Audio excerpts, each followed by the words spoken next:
Buenos días. Vamos a iniciar la clase. Una enfermedad también parasitaria muy frecuente en todo el mundo, como es la amebiasis.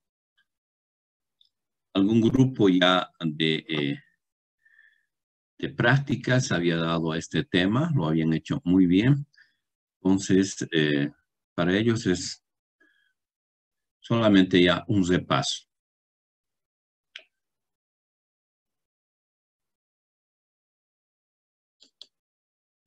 Entonces empezamos definiendo la amebiasis. Fíjense, es una enfermedad parasitaria.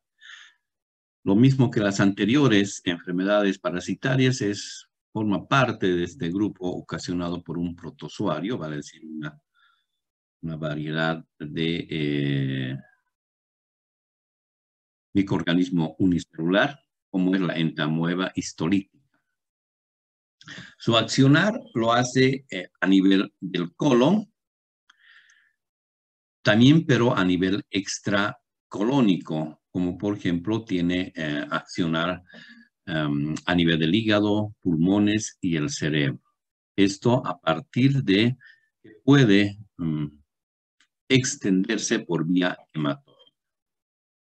En un 90% de sus manifestaciones son asintomáticas. Solamente un 10% van a presentar síndromes clínicos relacionados con compromiso a nivel intestinal, provocando un cuadro de disentería a nivel hepático, lo más característico, abscesos hepáticos, lo mismo que a nivel pulmonar y cerebro. En cuanto a las sinonimias, se conoce esta enfermedad como amebiasis, amebiosis, disentería amebiana, disentería tropical, protozoasis, enteritis amebiana, colitis amebiana. La distribución geográfica es cosmopolita, vale decir universal.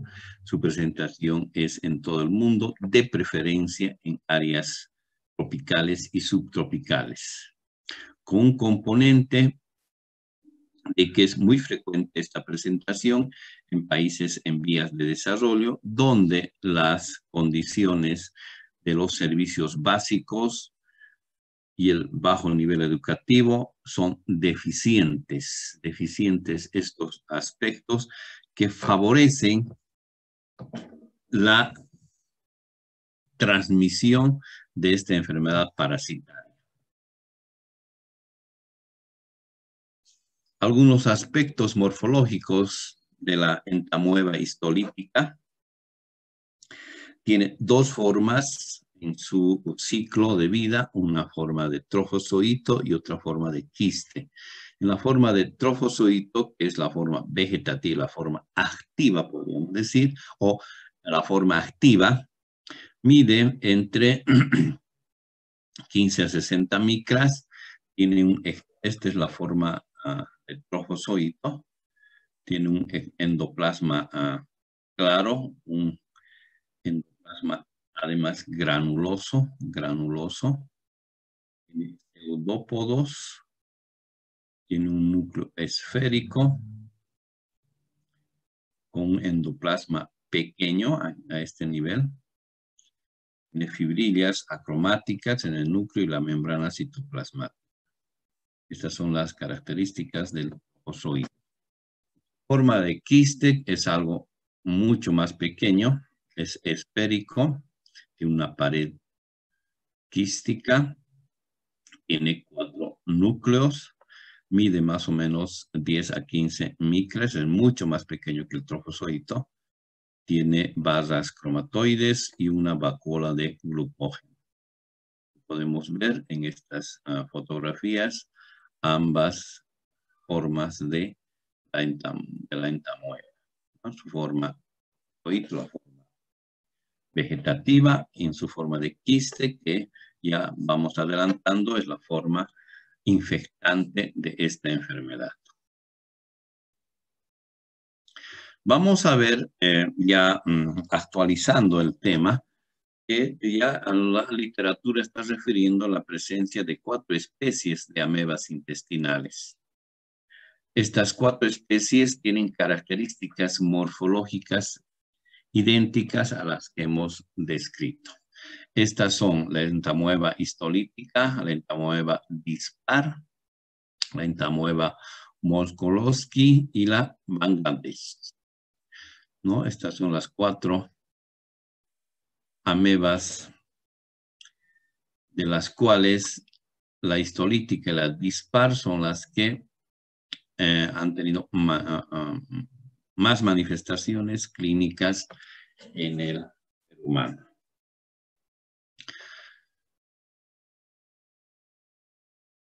La la entamoeba dispar es generalmente considerada no patógena.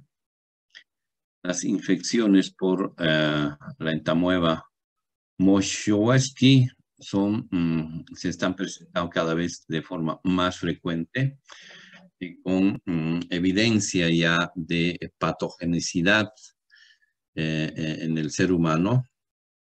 Y la entamoeba Bangladeshi hasta el momento está en estudio y no queda nada claro en su comportamiento. Reiteramos, la entamoeba histolítica, las dispar, son las más frecuentes que afectan al ser humano hasta el momento. En cuanto a epidemiología, ¿qué podemos decir? Hemos dicho que esta enfermedad es universal, o sea, cosmopolita, más frecuente en zonas tropicales y subtropicales. Se dice que el 10% de la población de todo el mundo padece de esta parasitosis, la mebiasis. De ese 10%, la mayoría es ocasionada por la entamoeba dispar, que es mucho más frecuente en relación a la entamoeba histolítica. De esta imagen, las condiciones favorables que permiten la transmisión de esta enfermedad. También, desde el punto de vista epidemiológico, es la tercera causa más frecuente de parasitosis junto a la esquistosomiasis y al paludismo. Entonces, la importancia de saber que es muy frecuente esta parasitosis. En su mayoría, los que padecen son portadores asintomáticos, especialmente pacientes con inmunodepresión, como los pacientes con VIH y los homosexuales varones, van a albergar con mucha frecuencia a la entamoeba dispar. Y en severas inmunodepresiones van a provocar o desencadenar la enfermedad.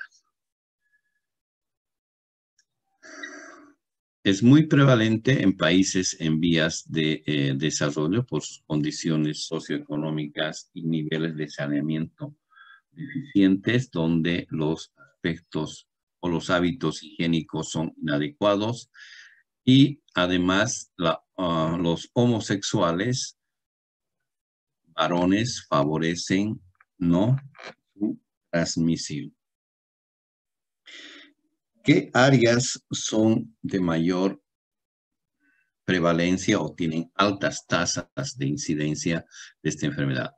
La literatura indica que la India, África, en el continente asiático, africano, son los países con mayor alta tasa de incidencia. En nuestro continente tenemos en Centroamérica a México y a todos los países de Sudamérica. La infección o la tasa de infección es similar en hombres y mujeres. En los países desarrollados se está viendo con mayor frecuencia la presentación de la amebiasis como consecuencia de la migración de enfermos de áreas endémicas a estos países, como lo mismo, los viajes que se hacen a estas áreas endémicas logran hacer que estas enfermedades en estos países en desarrollo sea muy frecuente. De todas las presentaciones clínicas de la amebiasis, el absceso amebiano es muy común, más que todo en los varones que en las mujeres, de preferencia entre los 18 a 50 años. Aquí vemos una imagen de área geográfica donde es muy frecuente la presentación de esta enfermedad. La transmisión se produce por este mecanismo fecal-oral, ¿no? Nosotros nos podemos observar esta imagen, vamos a ver que la eliminación de los quistes son al medio ambiente, contaminando, ¿no es cierto?, el agua, los alimentos, y aprovechan algunos vectores también para trasladar y contaminar el agua y los alimentos, y estos alimentos contaminados son ingeridos por el ser humano susceptible. Entonces, vamos a encontrar ya sea un mecanismo de transmisión directa por contacto de persona a persona o indirectamente al ingerir alimentos y agua contaminadas con materia fecal que contienen los quistes de la entamoeba histolítica. También otro mecanismo de transmisión son las relaciones sexuales, especialmente la actividad homosexual masculina. Es otro mecanismo de transmisión de la amebiasis. En cuanto al ciclo biológico, ¿qué podemos decir? Que todo se inicia con la eliminación en las heces fecales de los quistes de entamoeba. Se eliminan al medio ambiente donde maduran, y estos a través de la ingestión por bebidas, alimentos contaminados, ingresan al tubo digestivo.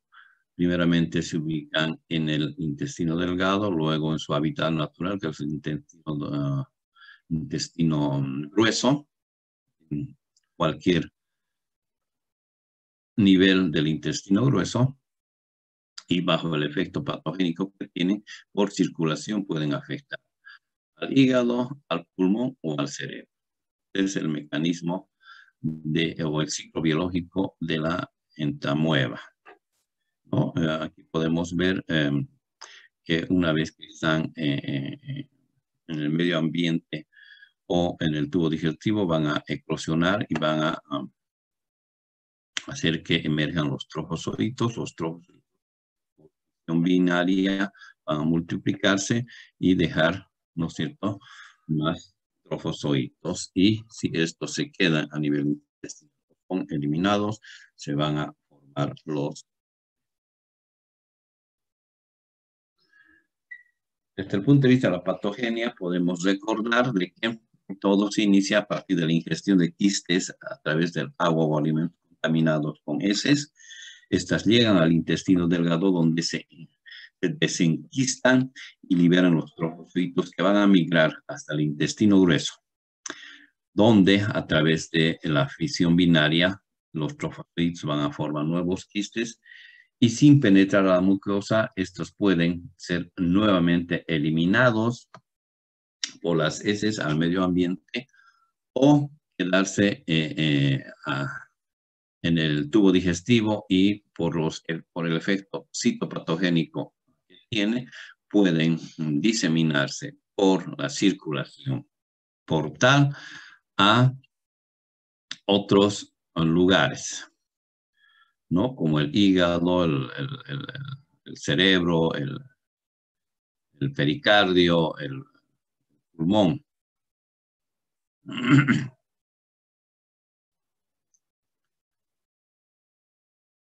Desde el punto también de vista patogénico, es importante resaltar que la patogenicidad que tienen estos nivel intestinal va a ser facilitada por la adherencia que tienen estas a las células del colon.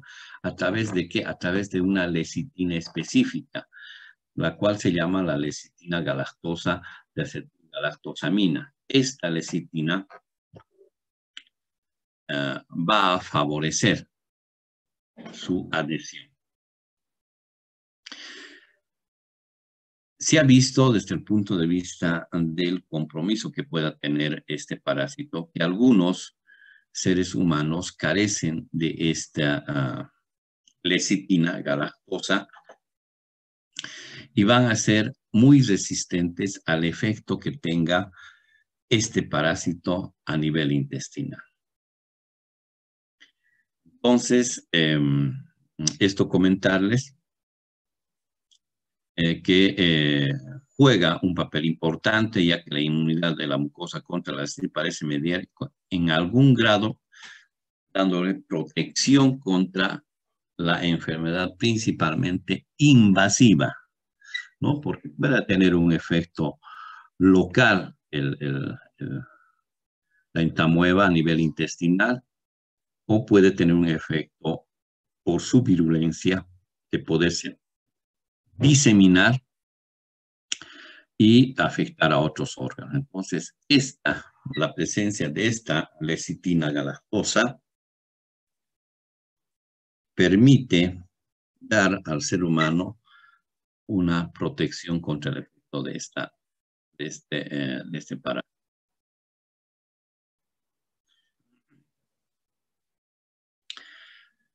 Vamos a identificar algunos factores de riesgo en la presentación en el ser humano.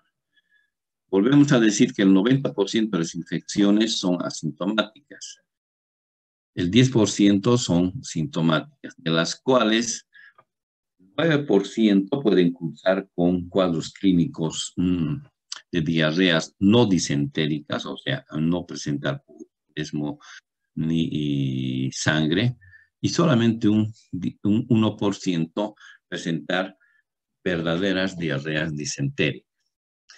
Estos cuadros de disentería o no disentería se va a ver incrementado o asociado a enfermar cuadros graves, incluso con alta mortalidad, si es que se presentan en pacientes en edad temprana, vale decir, en los niños.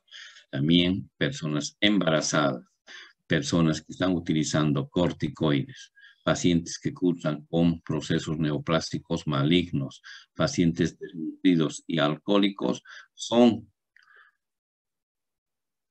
las personas que pueden enfermar cuadros clínicos graves de amebiasis y tener incluso llegar a la muerte. Entonces hay que identificar estos factores de riesgo muy importante durante el diagnóstico para recibir un adecuado y oportuno tratamiento.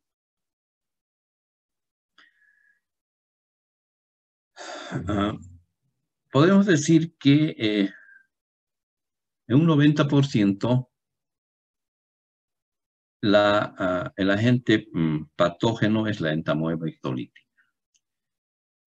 Y la entamoeba dispar se la considera no patógena, aunque ya se ha visto que se han descrito cuadros de absceso hepático mediano y diarrea crónica ocasionado por el dispar. La literatura dice que la entamoeba histolítica, la entamoeba dispar, cuando se encuentran en un mismo organismo juntos, provocan con mayor frecuencia la presencia de absceso hepático. La entamoeba Molboski no es patógeno, pero ya se está viendo que hay procesos, cuadros diarreicos asociados. Y la Bangladeshi no se ha investigado hasta el momento, porque no se han visto efectos en el organismo. Cuadro clínico podemos indicar que podemos clasificar desde el punto de vista de sus manifestaciones en amebiasis sintomática y asintomática. Por su localización pueden ser amebias intestinales o extraintestinales. Y por la evolución dan cuadros agudos y crónicos. Y encontramos a un portador sintomático. Es el individuo que excreta quistes de entamueba histolítica por las heces sin que presenten cuadros clínicos, sin que aparezca la enfermedad, pero con la relevancia de que en cualquier momento, ante algún factor principalmente de inmunodepresión, pueda desarrollar. Esto es tan cierto que nosotros vemos pacientes inmunodeprimidos portadores del virus del VIH que presentan diarreas o cuadros disenteriformes o cuadros con disentería con mucha frecuencia por amebas. Hablando de la amebiasis intestinal, en su forma aguda, estos pacientes van a referir dolor abdominal de tipo cólico con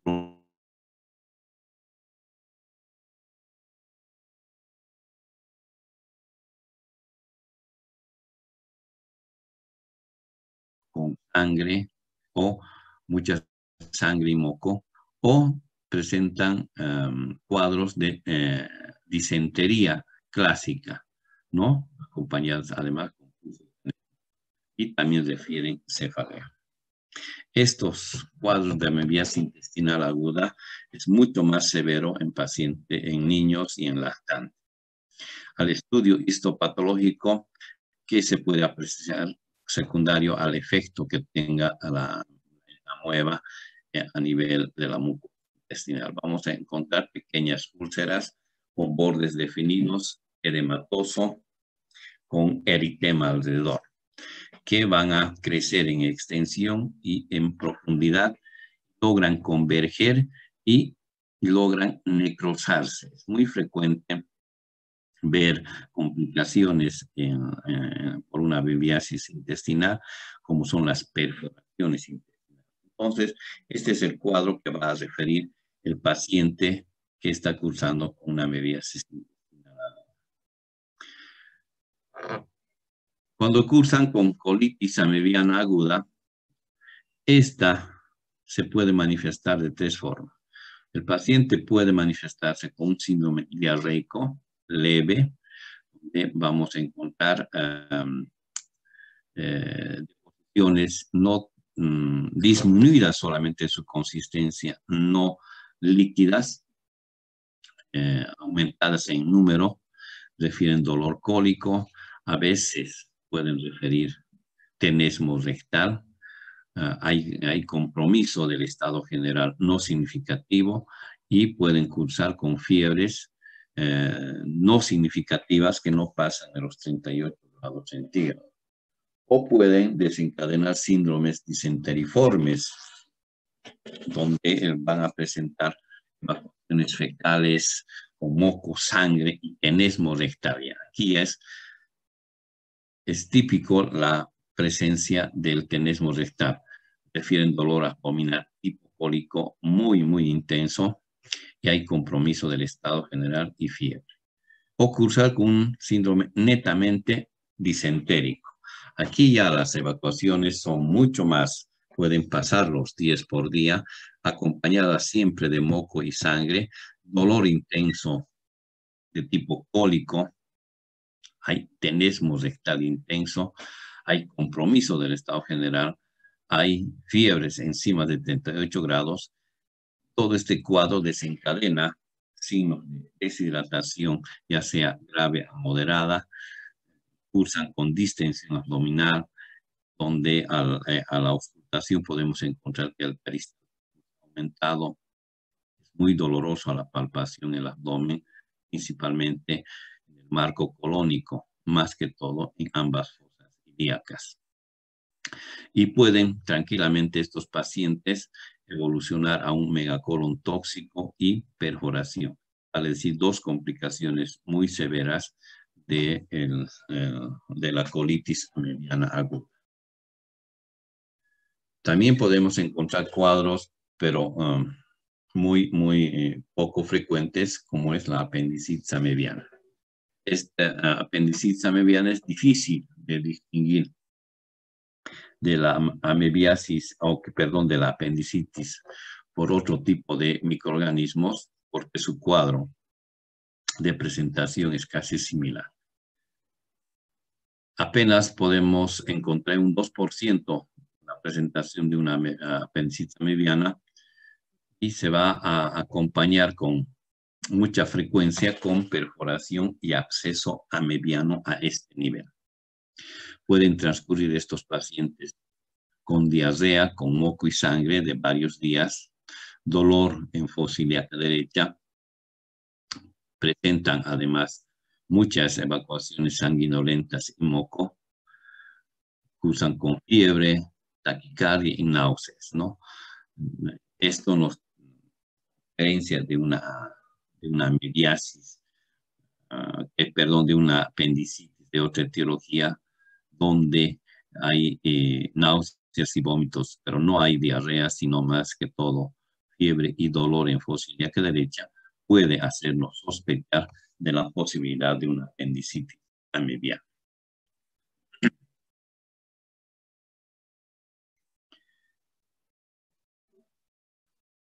En cuanto a la amebiasis intestinal crónica, podemos decir que los pacientes van a referir dolor soportable de tipo cólico, forma intermitente, con apariciones de forma ocasional, pueden haber molestias digestivas como el meteorismo, pueden referir flatulencias, a veces náuseas y vómitos y bastante hiporexia. Pueden cursar con periodos cortos de constipación y diarrea. Entonces es un cuadro no muy sintomático o no muy claro en la amebiasis intestinal. Este tipo de cuadros de amebiasis intestinal crónica se ve con menor frecuencia, es muy raro en los niños y más frecuente en adolescentes y adultos. Entonces es una sintomatología solapada la que refiere el paciente con amebiasis intestinal crónica. También podemos encontrar algunas complicaciones ya como la colitis amebiana fulminante o el colon tóxico amebiano. Esta complicación, especialmente en pacientes inmunodeprimidos o que cursan con algún factor de riesgo, se va a manifestar por síndrome disentérico muy grave, con gran compromiso del estado general. El abdomen es muy doloroso y está distendido. Y el paciente puede tener signos de shock. Al tacto rectal vamos a encontrar acortonamiento, endurecimiento a nivel rectal. Al examen endoscópico podemos encontrar lesiones ulcerativas necróticas que se extienden por todo el colon y generalmente acompañan un proceso bacteriano, además, principalmente por bacterias gram negativas, entre las cuales se puede identificar a la salmonella, la shigella y la Escherichia coli. Aparte de tener un efecto a nivel colónico de la amebiasis, se sobrepone también el accionar de las bacterias gram negativas que están a este nivel. Entonces son cuadros muy graves, complicaciones graves de la amebiasis. También podemos encontrar un cuadro clínico compatible con ameboma. El ameboma es nada más que es una presencia de masa o masas múltiples, puede estar localizado a diferentes niveles del colon, puede estar en ciego, con un ascendente, transverso, descendente, en sigma y recto, ¿no?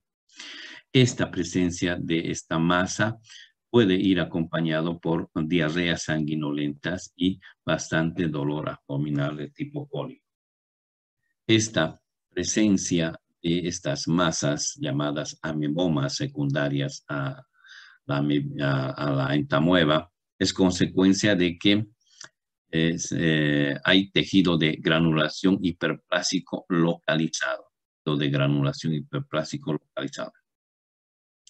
Generalmente es secundario o se ha asociado a que estos pacientes han cursado con colitis amebiana, que no han hecho tratamiento o han hecho un tratamiento parcial. Esta ameboma es raro encontrar en niños y es muy frecuente su presentación en los jóvenes. En cuanto a las amebias extraintestinales, la más importante que podemos referir es la amebias hepática. La presentación de la amebias hepática se da en dos situaciones. En un 70% todos los pacientes que tengan amebias hepática van a presentar una lesión de tipo localizado, que es el absceso hepático, cuya presentación lo hace después de 4 semanas de haber sido infectado. Hay gran compromiso del estado general. Los pacientes cursan con fiebre, astenia, dolor y sensación de pesadez en el hipocondrio derecho y hay aumento de volumen del hígado, hay hepatomegalia, que es bastante doloroso. En estas imágenes podemos apreciar la presentación del absceso amebiano. Aquí es una tomografía con esta imagen de la lesión ocupante del hígado que corresponde a un absceso amebiano. De ese 70% que presentan localización a nivel hepático, pueden evolucionar los pacientes a presentar una lesión tisular diseminada, o sea, una afectación diseminada por la entamueva. Estos pacientes van a cursar, ¿no es cierto?, con diarreas crónicas, pérdida de peso y dolor abdominal. Esto es secundario a que la presencia a nivel hepático de las amebas van a ir dejando un tejido fibrótico en el paciente. Entonces pueden evolucionar los pacientes con afectación hepática a un absceso hepático o a una lesión difusa, diseminada, fibrótica en el tiempo como consecuencia del efecto de la entamueva. También tenemos, y refiere a la literatura, la amebiasis cutánea. Esta amebiasis cutánea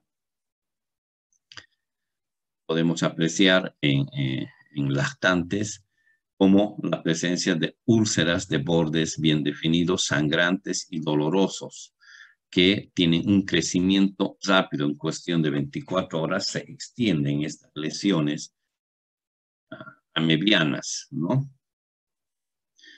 Y podemos encontrar con una variante también a nivel mucocutáneo, a nivel genital en menores de edad, muy frecuente. Entonces, no se olviden que también lesiones ulcerativas en piel pueden corresponder al efecto de la entamueva. Aquí podemos ver algunas imágenes de amebiasis cutánea. Aquí tenemos la presencia de un absceso de tipo amebiano a nivel cerebral. Lo mismo aquí, ¿no? Cuando vayamos a encontrar lesiones ocupantes de espacio a nivel del sistema nervioso central, pensemos en la posibilidad de que se trate de un absceso amebiano, de una toxoplasmosis, de una amebiasis bacteriana, de un tuberculoma por tuberculosis. Hay que hacer el diagnóstico diferencial, pensar en esas posibilidades.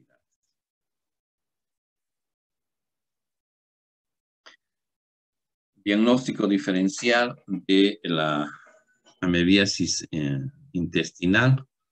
Tenemos que hacer diferencia con aquellos cuadros clínicos por microorganismos que presentan cuadros diarreicos acompañadas muchas veces de sangre.